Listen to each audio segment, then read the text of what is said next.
you've kind of made Ross Dwelley into a little bit of a meme just because you're a fan of Ross Dwelley. Yes. But the reality of the situation is, I think that I personally appreciate this. I think Ross Dwelley is actually a hell of a backup tight end. I think they ask him to do a lot of different things, and I think he does a really good job staying healthy and fulfilling those roles. They ask him to do things he's not particularly good at, and what you can appreciate about Ross Dwelley is that he competes and improves at doing them. I mean, some of the reach blocks that they had him doing and stuff from fullback, it's not his skill set, but he's a guy that was a college, 235-pound receiving tight end who's bulked up and become a player capable of doing that. So play some fullback at times. Yeah. He really gives good effort.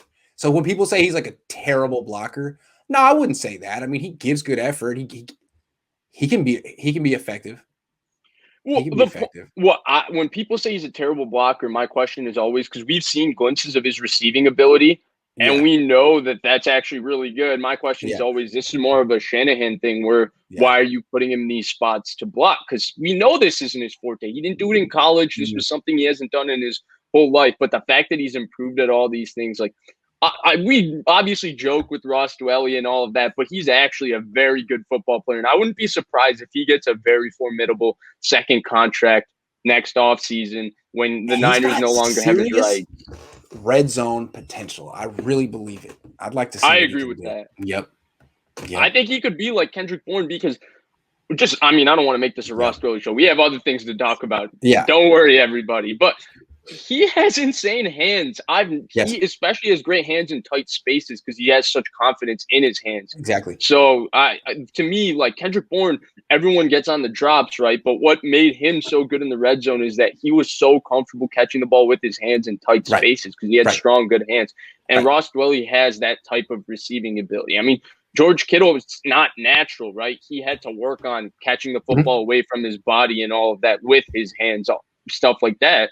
I mean, he dropped passes his first 2 years. Debo, I would say it's a little more natural, but it's sometimes he has to use his body and he doesn't have a large wingspan. Right, he doesn't have large wingspan. But Ayuk and Ross Dwelley, to me, are the two guys that if you're going to throw the ball in the red zone, they kind of. Yeah, agree. That's exciting. Hey, go Ross. Go Ross. Go Ross. Yeah, Ross. Wait, you're unlucky that the Packers don't have a Ross Dwelley backing up Bobby Tonyan. Dude, what do you mean? We have Jay Sternberger. Ooh. You forgot. Him and Kellen Mond did great things back in the day, man. Jay Sternberger was actually really a highly touted receiver out of Texas A&M. He just hasn't panned out because they took him in the third round. But no, it shows you how Kellen Mond makes players better, you know? It's funny. It's funny you bring him up with Kellen Mond. Because to this day, in my opinion, in college, Jay Sternberger was the best weapon Kellen Mond had by far. No question. He was amazing in college. He averaged 17 yards a catch. Name another weapon he had other than Jay Sternberger. I mean, he had Christian Kirk maybe for a year, maybe. No, did they? His freshman year, right? So, yeah, those two. Courtney Davis. Who the hell is that? No offense to Courtney Davis and his family who watched the show. I'm sorry, I take that back. But you know what I'm saying? All right, I totally get it. Let's get into it. So before we start, and I want to say, Code, I got a name. It's not who you think. I got a name. You got a name. I got a name. All right, I'm in this. Hey, just stay till the end if you want to hear the name that Grant Cohn has.